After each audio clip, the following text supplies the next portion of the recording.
you look for a bank, choose a partner with expertise and local decision-making.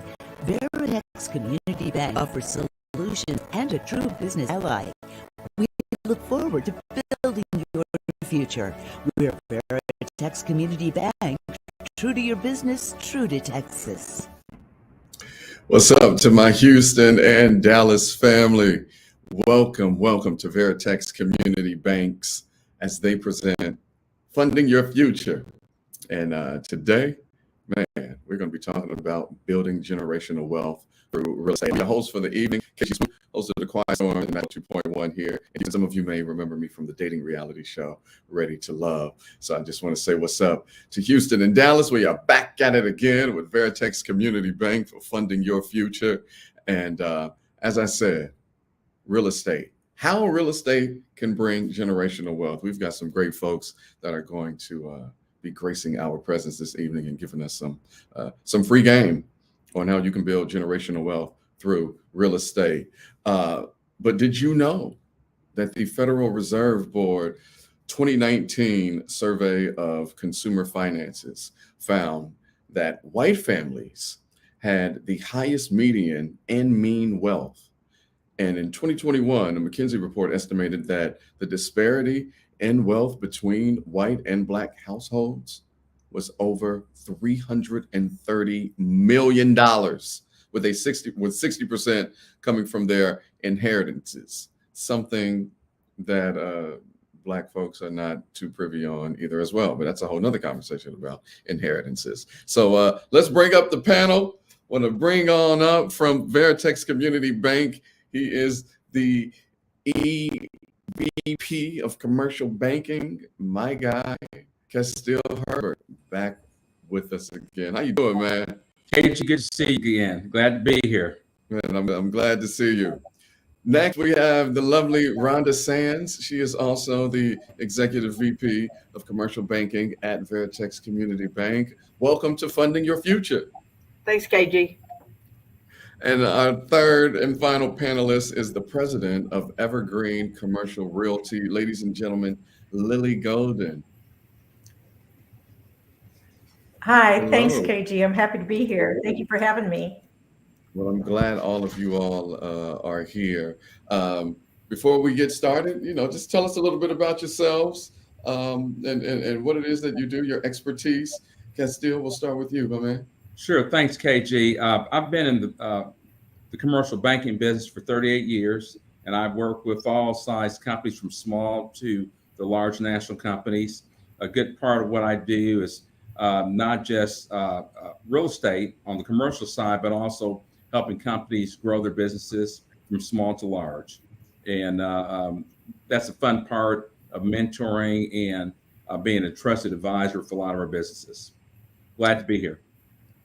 Glad to have you. Rhonda? Yeah. I started my career over 30 years ago. I was in Austin, and actually Castile and I used to work together back then. I had just graduated junior high, and Castile graduated college. I'm an old man. And I went through the bank credit training program there. And when I was ready to join the lending platform, the only opening was in commercial real estate, and I never looked back. So most of my career has revolved around commercial real estate properties or financing the properties.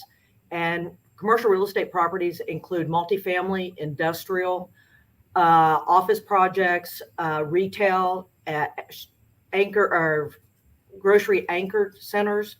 And they can go anywhere from $15 to $40 million in size. And then there are other projects, of course, that are much higher than that. But that's just the kind of size that I've focused on. Man. I've been here at Veritex for about 7 years.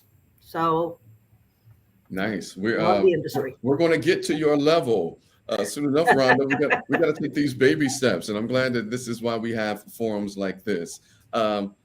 Lily, are you there with us, my love? I am. Can you hear me?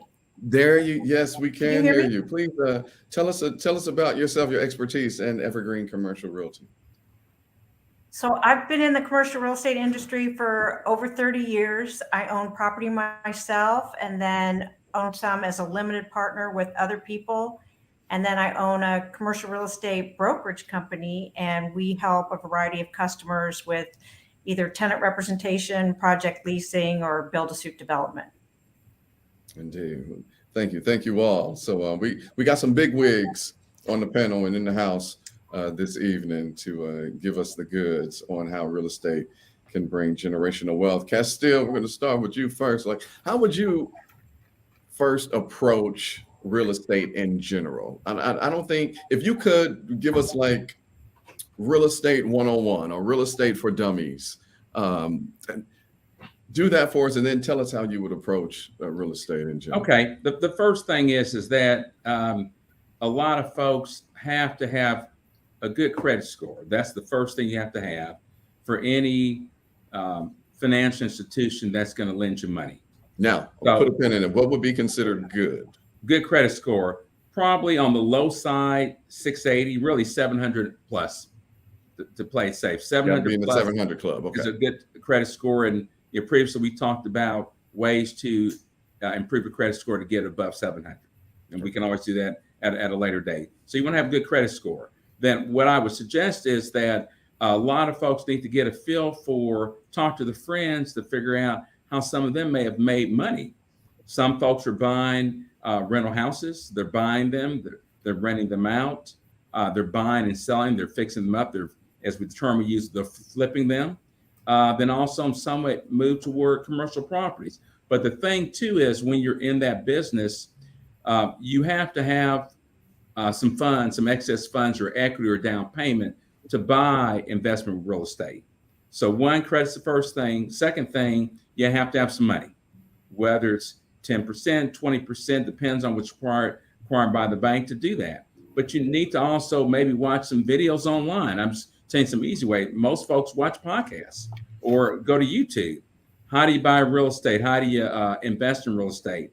Listen to a number of different sources to get a good feel for what you may have an interest in or which you have the funds to potentially buy, and then maybe take some coursework online or some tutorials to get a feel for it and a flavor of it to understand it.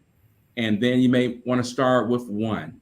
If you make money at that or you generate some rental income, then you may go to two. Then you may go to three. Or you may decide I want to buy something larger and you don't have enough down payment for that. And you may get you and your family, you may pull your money together to buy a property. And these are things about when we start talking about developing generational wealth. And I think that's the best way to say 101. Cost you nothing to listen to some podcasts or some YouTubes to figure out if this is the right fit for you in terms of from an investment standpoint. Mm-hmm. So Rhonda, how do you perceive the market, whether it's business or personal, if it's homeownership or commercial? Well, I basically do commercial side, and so right now the real is great for and the tenants try to figure out just what the office landscape is going to look like in the future. Are the workers, employees actually coming back to the office, or how they're going to be, is remote officing here to stay? The one thing that I think is great about real estate is that it's truly cyclical. And if you have enough time and enough money, just about any real estate problem can be fixed.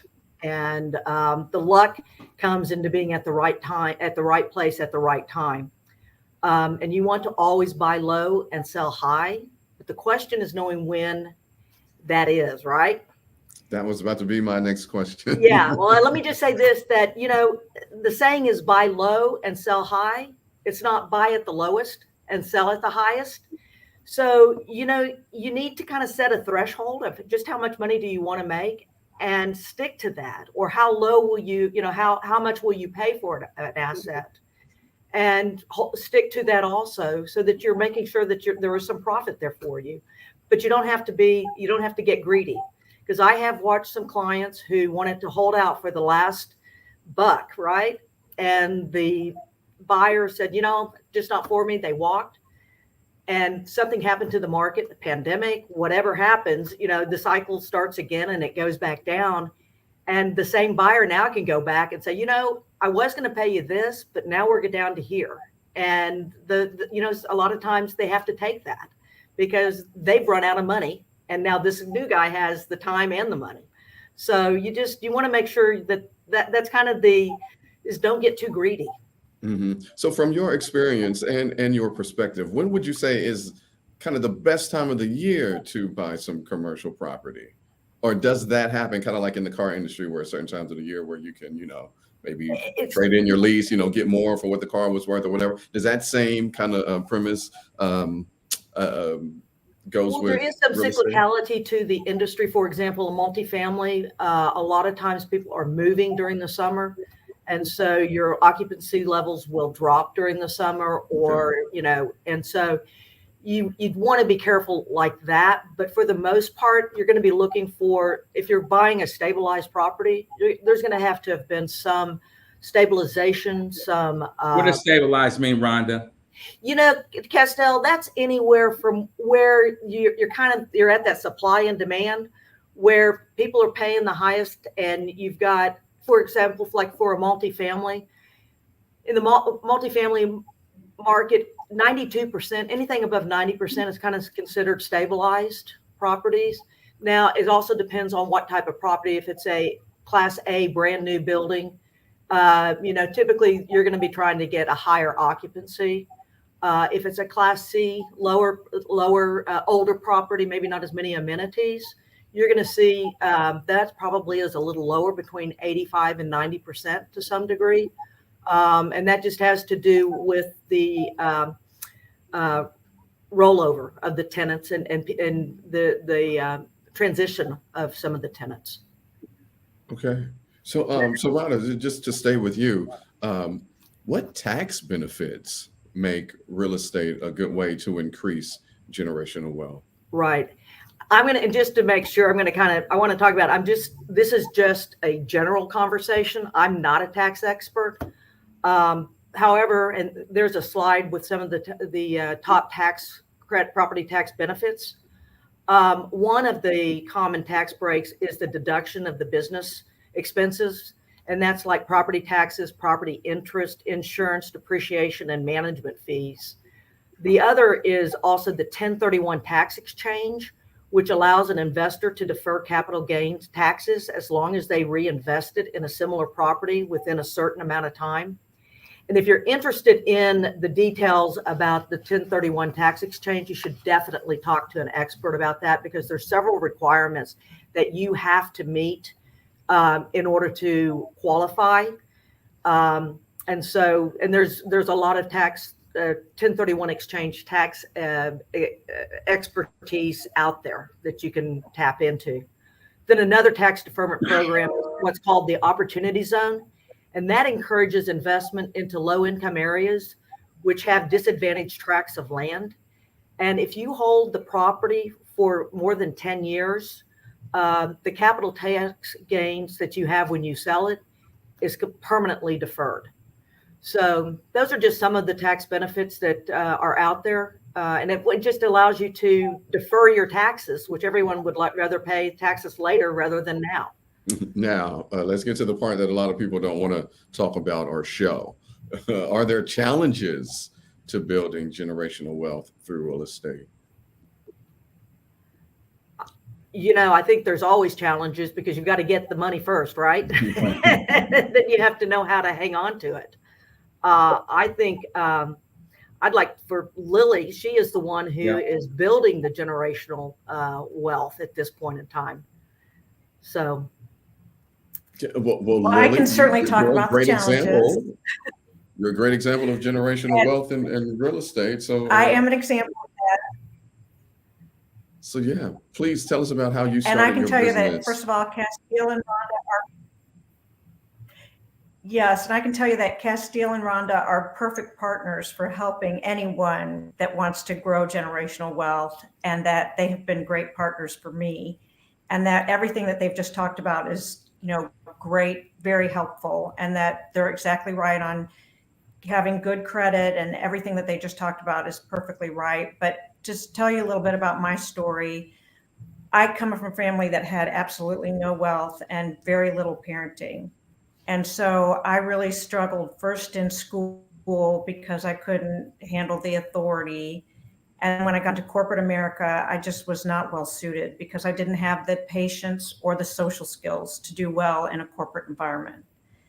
And then when I tried to start a career, I really didn't have any interest because I just didn't have any direction. So I went with whatever was going to make me the most money, the quickest. And that put me in a situation where I was just absolutely miserable. So I would spend my free time reading Forbes magazine and daydreaming about what I should be doing while I was doing something that's making me very happy. And so Forbes magazine is really people magazine for people that are in business making a lot of money. And when I was reading about all these people, I realized, all these billionaires happen to own a whole bunch of real estate. So why don't I? So I got a friend's mother who was a residential realtor to see how much money I had saved over the first few years. And she said, well, you don't have very much, but I can help you with an investment. And I said, well, what can I do? And she said, well, there's this, and I lived in Chicago at the time. She goes, you can buy a little efficiency foreclosed apartment in an area that's like the medical center here, where there's very few parking spaces. And I can sell one of those extra parking spaces since it's an efficiency and it's got 2 parking spaces. We can sell one of those parking spaces and I can make enough profit from selling that 1 parking space to give you enough money to fix up that efficiency if you live in that efficiency while you're fixing it up. And I said, sold. That's exactly what I'm going to do. So we sold that parking space for an amazing amount of profit. I lived in that little efficiency and fixed it up with that profit, and I have never looked back. I just kept buying foreclosures with her, fixing it up. First, I started with an efficiency, then I went to a studio apartment, then a 1-bedroom, then a 2-bedroom. Before I knew it, I was living in a duplex and fixing up the other side. And then I was living in a 4-plex and fixing up each one and moving to the next one. And by the time I got to Houston, I was ready to start buying income producing properties, and I've never looked back. And really what real estate has transformed my life because it's allowed me to, have an opportunity to be my own boss. I can enjoy the results of my own work and choose which clients I pursue. And I've absolutely never regretted that decision. Wow, that is amazing. That's great. Congratulations on that. My brother is dipping into real estate, and he is doing the exact same formula that you are now, Lily. Like he's got, like my mom, he bought a duplex. He has my mom living in one side as they're fixing up and doing the rest. So yeah, folks, I mean, this is some great information that is being given out here. Welcome to Funding Your Future, presented by Veritex Community Bank. I'm your host, KG Smooth. We've got Castile, Rhonda, and Lily on the panel with us. I know there's quite a few of you that have networking groups here in Texas that focus on real estate. Rhonda, can you tell us about a CREW or CREW? It is CREW. It stands for Commercial Real Estate Women. It's an international organization with over 12,000 members, and the Houston chapter was formed in 1996, and it currently has over 250 members. The mission of CREW is to transform the commercial real estate industry by advancing women globally. The network offers invaluable opportunities for exchanging advice and doing business. You have the heads of construction companies, accountants, lawyers, engineers, architects, basically representatives from every part of the industry in one room. And we like to say that we can do an entire deal without ever leaving the room, from buying the dirt to selling the property and the completed project. And what's really great about CREW is it's not just the networking, but it also helps build leadership skills. And one of the ways that you gain that is by participating in boss all of a sudden. Committees, thank you. Participating in committees, and then also chairing the committees or being on the board. And I'm past president. And they say part of the best part of being a past president is the word past. But it was a great honor, and I thoroughly enjoyed it. And it's a wonderful organization. And I really recommend it to not only women, but to also men. There's several men members, and it's just a great way to share advice and information. I've just found it very useful in my career. And I joined in 1998, so right after it was formed. And so now I bet you all are booming because, let's be honest about it. We're going to be talking about it next week. Women are right now the top earners when it comes in real estate and small businesses and all of that. Women are winning. We definitely enjoy working with each other and trying to help others succeed. Indeed. Castile, what are some of the business scenarios that you have seen bring about generational wealth in the commercial real estate space? I know some folks have, franchises, maybe convenience stores, strip malls, Right. Can you talk about some of those? Sure, I will. There's two categories of it. A lot of what we do is help our commercial customers grow and buy and sell businesses, but the majority of them own real estate. So as you mentioned, KG, I have a number of customers that are in the franchise space, whether it's we call it a Pizza Hut or a Jack in the Box, and also have C-stores. So a lot of my C-store customers, their family will buy a gas station convenience store. They'll all work in it. They own the real estate, they own the business. They'll take that excess cash and buy the second business. That family, one of the family members will run the second business. They'll share the profits in both, and then they'll do the third, they'll do the fourth, they'll do the fifth. So everybody has an interest in not just the real estate, but also in the profits of the business. So a lot of these folks have only been in business maybe 5 to 10 years, but they may have 10 or 15 businesses because everyone's active in the business from that standpoint.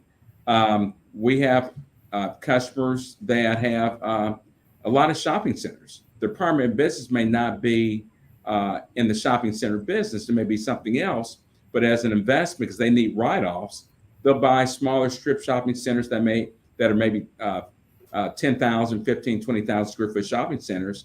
And the tenants that pay the higher rent are the smaller mom and pop nail salons, the Subway shops, little businesses, the businesses like that are in the shopping centers. They pay a higher rent, which we call a cap rate, when you determine what the value of the property is. So they'll buy that. They'll have good paying tenants in it.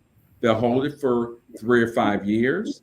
There's someone else that wants to buy real estate. They have good solid tenants in it with 3 or 5 year leases. They'll sell it. They'll take the profits. They'll buy 2 more or 3 more. So they'll continue to develop their portfolio of real estate assets. A lot of folks are not as particular about what type they buy, long as it's a real estate asset that they can buy that's undervalued. And undervalued may mean you may have 2 tenants in it, but you can find 3 more that are the right fit for the shopping center, where the income stream goes up, where the value of it goes up.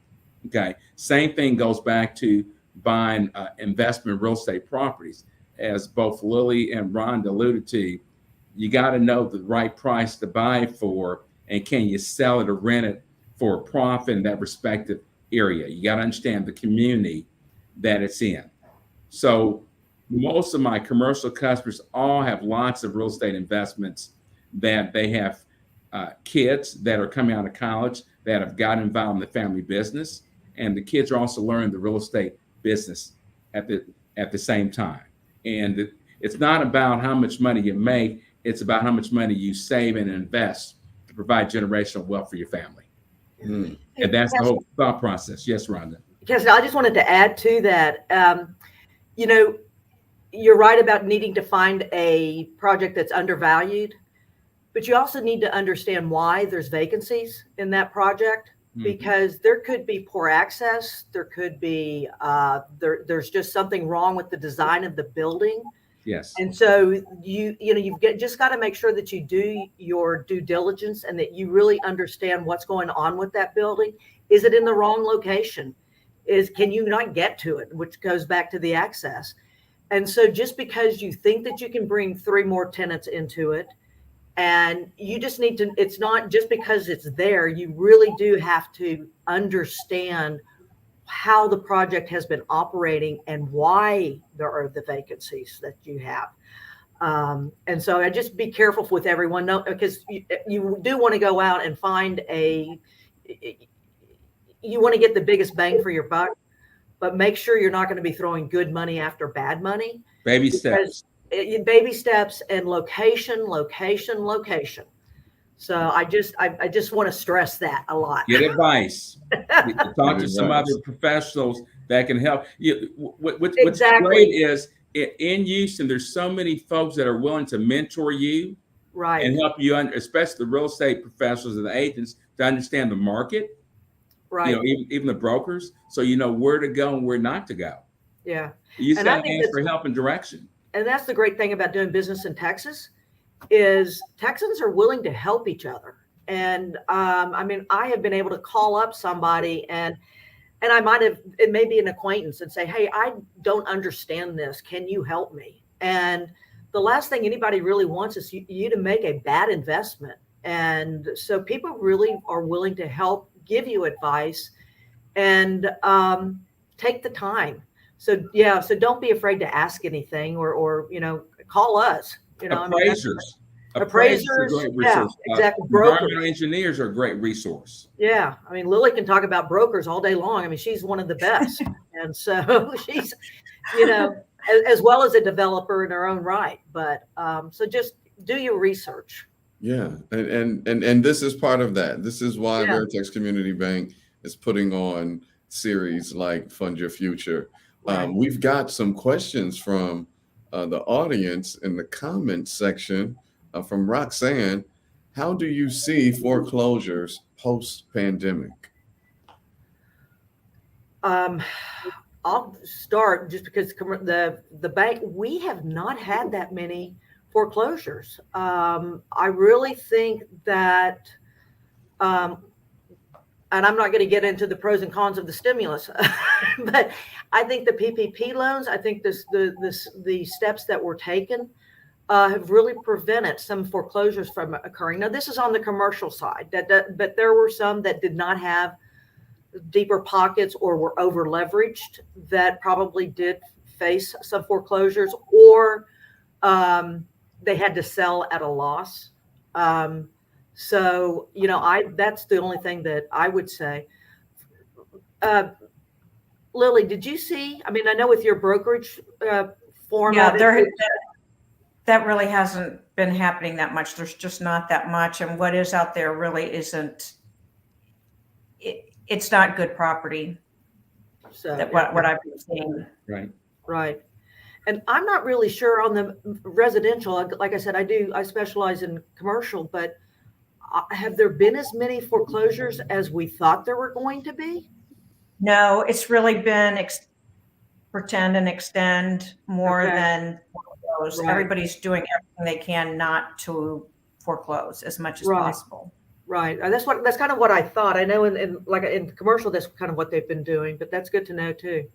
Well, that's good that you all are right on the front lines and can speak to this, because, a lot of people, they turn to the news media, which, they lie to our face every day. So there's no telling what it is that it's not. So it's good to hear, some people who are right there and that have an insight. We have another question from Victoria. How do we apply for a line of credit or business funding for real estate investing? Right. Castell, you go ahead. Oh, yeah, you go first.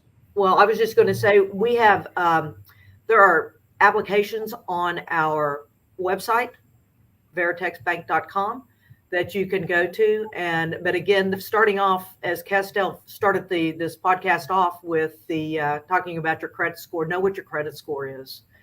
and know what your business plan is. If you're, don't come in. I had somebody walk into my office and just say, I would like to borrow $150,000. And I'm going, okay, what's your plan?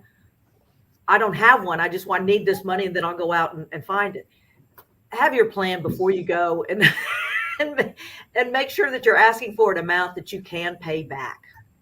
So don't over leverage. So that's hilarious. And let me add something to that with regards to applying for a line of credit or business funding for real estate. Typically, when a bank provides a line of credit for buying real estate, we're going to lend you maybe 70% of the purchase price of the real estate. And then you have to also anticipate how much it's going to cost for improvements. So this is not like buying a mortgage, like buying a house where you're putting 5, 10, or 15% down. There's a lot of risk in buying investment real estate. Right. You really got to know what you're doing. So we want to make sure you have 20, 30, or maybe 40, depends on what the project is, equity into the project, where that if you run into an issue, you can always quickly sell it. So the rules, there's a lot of little nuances, if I can use that term, when you're applying for a line of credit to buy investment real estate, whether it's commercial property or whether it's residential, duplexes and residential homes. Yeah, for sure. The only thing I was gonna say too, and then I'd like for Lily, because she kind of started doing that with the condo that she talked about, is don't over leverage yourself, especially when you're learning this business. Keep some cash in your pocket, so in case you make a misstep, because you will make a misstep as you're learning this process, and you have the money for the rainy day. If you totally over leverage yourself and you are, what do they call it, house rich but cash poor, if you buy the biggest house that you can, but you can't afford to do anything else, you can't put any furniture in it. So just make sure that you're not over leveraging yourself, and keep the money for the rainy day. Lily, what would you say, since you did it? I mean, I know it was a while ago, but Lily. Well, first of all, I'd say don't buy any furniture at all. If you've got you did it. You did it. I did it. I just pulled my little twin mattress from place to place, and fixed it up with, my little plastic plates and, my paper plates and plastic fork and knife, and you really want to keep your living expenses as small as possible. You want to just save every penny you've got and put that into investing, and then make sure that you don't over leverage yourself. I know we're talking about, what are the little tidbits. If you're going to try doing that, you want to keep your living expenses as small as possible. You have to have, I hate to say it, but don't want to give money to anybody that doesn't have any money. So you've got to first show that you're a responsible person, that you can have a good credit score, that you pay your bills, because you yourself don't want to lend money to anybody that's not going to pay you back. So just think about that from your own perspective. You've got to be able to show that you're a responsible person that pays your bills and that can, get money yourself and hold on to it. So you need to do that first before you go and ask a bank to lend you money. So get a job, save your money, show that you can be a responsible person, pay your bills, save your money, then live on very little. And then once you do have that money saved, that you're going to make an investment, you really want to study that and figure out, what is it that you want to put this investment toward. So you want to really plan thoroughly and figure out what you want to do.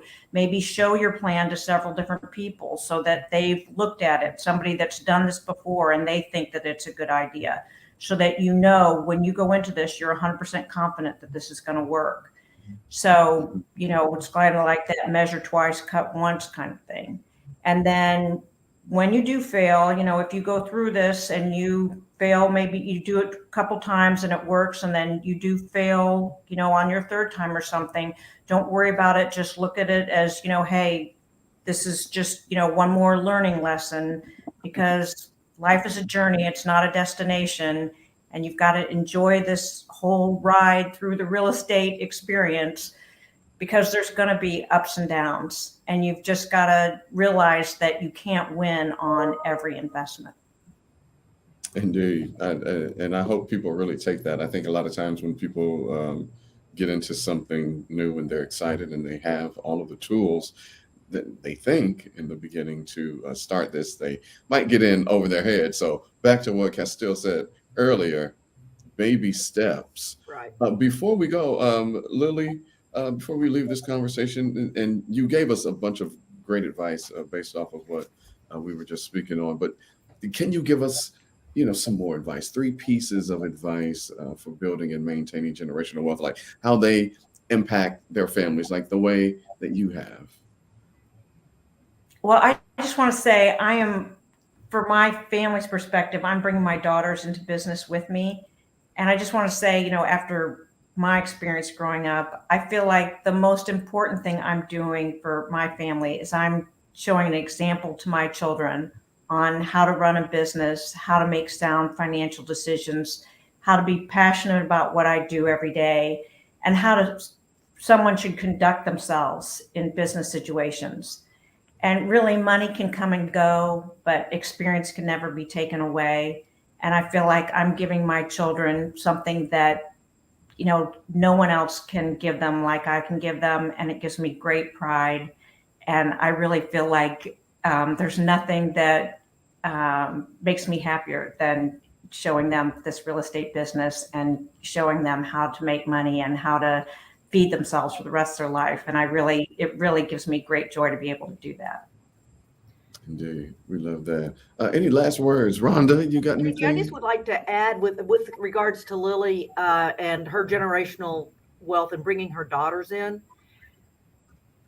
especially in commercial real estate. It's very rare that you see daughters following their mothers into commercial real estate. We have several multi-generational families here that developers, that sons have joined their fathers and joined their grandfathers. And so, that's all wonderful. And I bank a lot of them, and they are highly successful, highly respected. But I do want to point out that this is one of the few women-owned developers, commercial real estate developers, whose daughters are following her in there. And I've always admired that. And so I just want to do a shout out to Lily on that. And so, and also just point that out, that it's rare. Yeah, absolutely. Let's just go around. Any last words, Castile? No, I echo everything Lily said. I mean, I would have said the same thing, but she said it more eloquently than I did. Yeah, for sure. Right. Lily, any last words? No, I just want to thank everyone for this opportunity, and I hope everyone gets into the real estate business, because it's really been a fantastic business for me, and I hope everybody else could have the same experience. Yeah, it's fun. Absolutely. Well, we thank you and all. Use Veritex Bank. Yes, indeed. We thank you all for being a part of this week's Fund Your Future, presented by Veritex Community Bank. Thank you to everybody in Dallas, our Houston family. Thank you all for tapping in. Next Thursday, we are back at it again, 6 p.m. on Facebook and YouTube Live for Fund Your Future. And next week, we will be talking about, I believe, if my memory serves me correctly, women in business. I think so. I think so. Oh, small businesses. No, there we go. Next week, we're talking about small businesses.